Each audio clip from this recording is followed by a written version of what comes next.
Mount Everest, the world's tallest mountain, has long been the ultimate challenge on every adventurer's list. Its breathtaking beauty, formidable obstacles, and the thrill of reaching the summit have drawn climbers from around the globe for decades. Yet, the mountain also holds a darker side. Many have tragically lost their lives in pursuit of the dream. But 2024 changed everything. From drones to innovative waste management solutions, the Everest experience was transformed in ways that will shape future expeditions.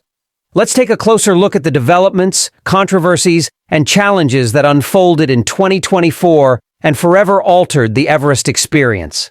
Mount Everest has always been a dream destination for adventurers, but in recent years, overcrowding has turned into a serious problem. In 2023 alone, a record-breaking 478 permits were issued to climbers, resulting in over 1,200 people on the mountain. The outcome? Long lines, hazardous conditions, and severe environmental damage. While there isn't an exact figure on how many tourists attempt to climb Everest every year, estimates suggest around 25,000 make the journey, with about 1,000 actually reaching the summit.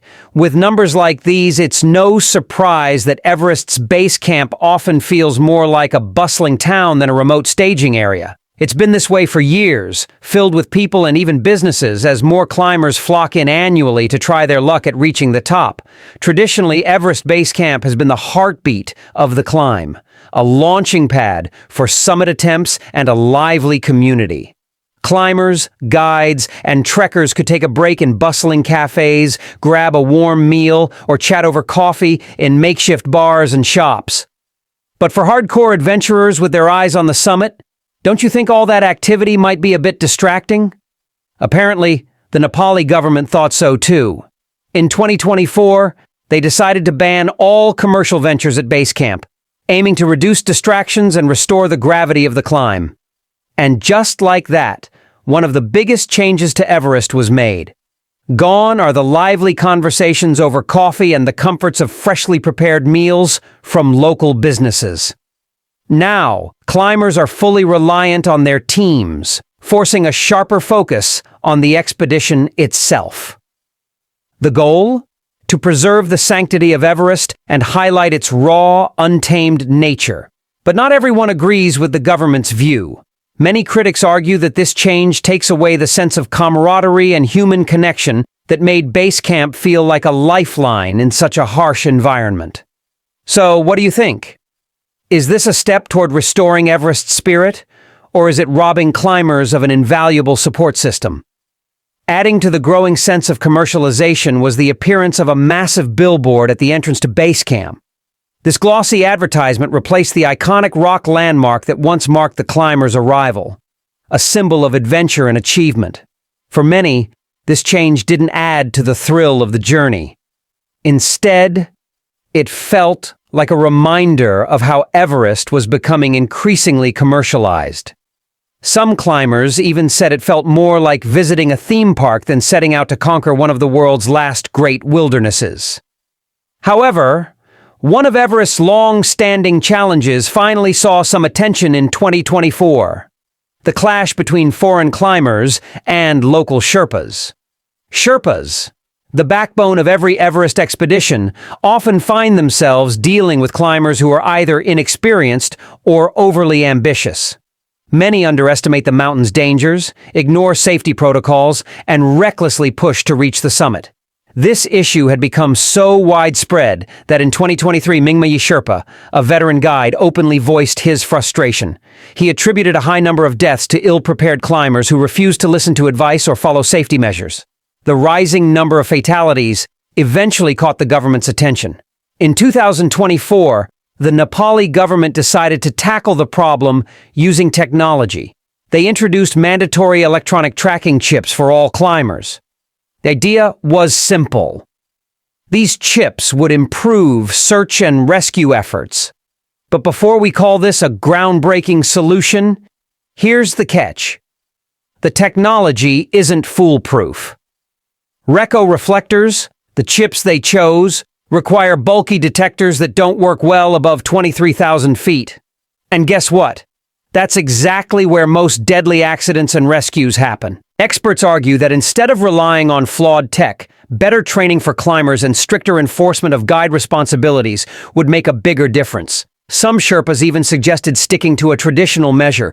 Climbers should never leave their guides no matter what. They believe that if guides stay close to their climbers at all times, the risks of accidents and fatalities could drastically reduce. Now here's another interesting development.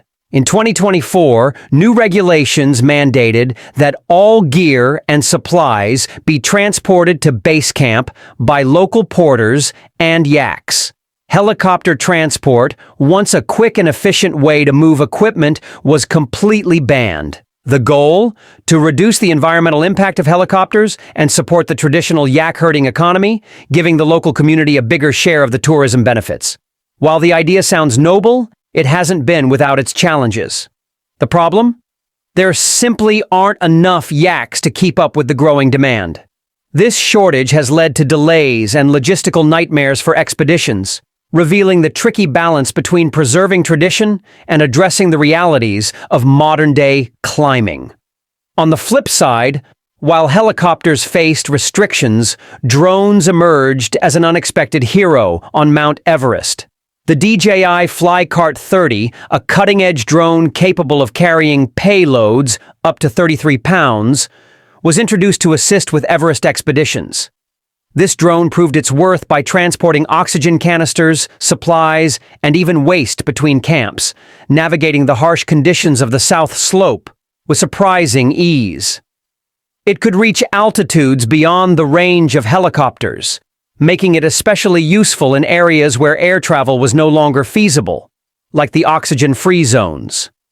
By reducing the need for Sherpas to make treacherous crossings through areas like the Khumbu Icefall, the drones made a significant impact on safety. What once required over 30 trips through the icefall in a season could now be done efficiently with drones, allowing climbers and guides to focus more on their safety. This innovation was a game changer, marking a huge step in minimizing human exposure to some of Everest's most dangerous sections. Let's talk about a not-so-glamorous part of climbing Mount Everest: the waste problem. It's one of those things that really dampens the experience. For years, Everest has battled an environmental crisis. As climbers make their way up, they leave behind an unbelievable amount of waste. Oxygen bottles, torn tents, and, yes, human waste, all of which pile up over time. In 2024, the Nepali government finally took a bold step to address this issue. They required climbers to carry at least 20 pounds of their waste back to base camp. To make this happen, each climber is now given 3 reusable WAG bags to collect their human waste throughout the expedition. It's a simple but effective solution that forces people to take responsibility. The numbers are hard to ignore. Back in the spring of 2022, over 35,000 pounds of human waste were left behind on Everest. So, the goal with these new rules is clear. Stop the mountain from becoming the world's highest garbage dump. Alongside these regulations, the Nepal Army teamed up with local authorities for the Clean Himalaya campaign, which aims to remove 10 metric tons of garbage and recover fallen climbers. But despite all the efforts, an estimated 140,000 tons of waste is still scattered across the mountain, lingering as a stark reminder of the environmental impact of this iconic climb. Perhaps the most alarming change on Everest is the accelerating impact of global warming. The ice that has been a part of the mountain for thousands of years is melting faster than we ever imagined. A study from 2019 found that the ice on the South Col Glacier, which took about 2,000 years to form, has melted away in just 25 years. That's roughly 80 times faster than it ever took to build up. This rapid melting is shaking up Everest in ways we're still trying to understand. The ice that once protected the mountain is disappearing, and with it, the stability of the entire landscape. Rocks and routes that were once safely buried under layers of snow are now exposed. This opens up the mountain to a higher risk of avalanches and rockfalls, making it even more dangerous.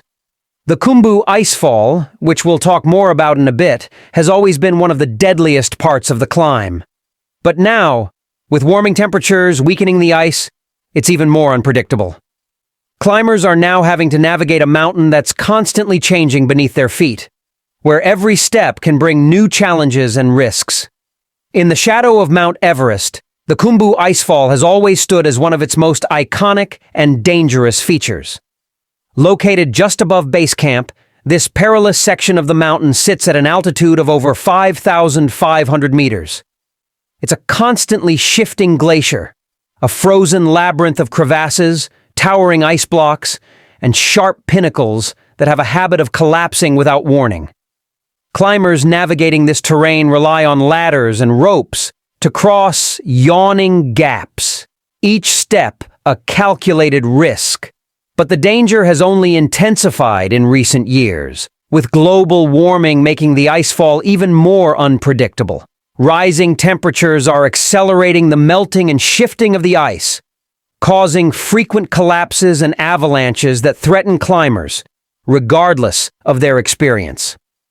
The spring of 2024 saw some of the deadliest incidents, with lives claimed by both icefall collapses and avalanches. At the heart of keeping this dangerous section passable are the icefall doctors, a dedicated team of Sherpas who risk their lives daily to maintain ladders, repair ropes, and ensure safe passage through the ice. Their job has become exponentially harder as the glacier's behavior grows more erratic with climate change. They're constantly adapting, finding new ways to manage the unpredictable shifts of the icefall. Despite the increasing risks, their work remains a crucial lifeline for climbers attempting to conquer Everest's towering summit. The changes introduced in 2024 are truly a turning point for Mount Everest. They highlight a growing awareness of the need to find a balance between adventure and responsibility, preserving the mountain's majesty while addressing the environmental, cultural, and safety challenges it faces. While some adjustments, like the new billboard regulations and tracking chips, causes controversy, others, such as the use of drones and improved waste management, are certainly steps in the right direction. Everest will always stand as a symbol of human ambition and resilience. But as 2024 has made clear, preserving its grandeur requires a careful balance between tradition, innovation, and respect for the environment. For climbers, guides, and the mountain itself, the road ahead is one of adaptation and responsibility. If you enjoyed this video, don't forget to hit the subscribe button for more content. Thanks for watching, and I'll see you in the next one.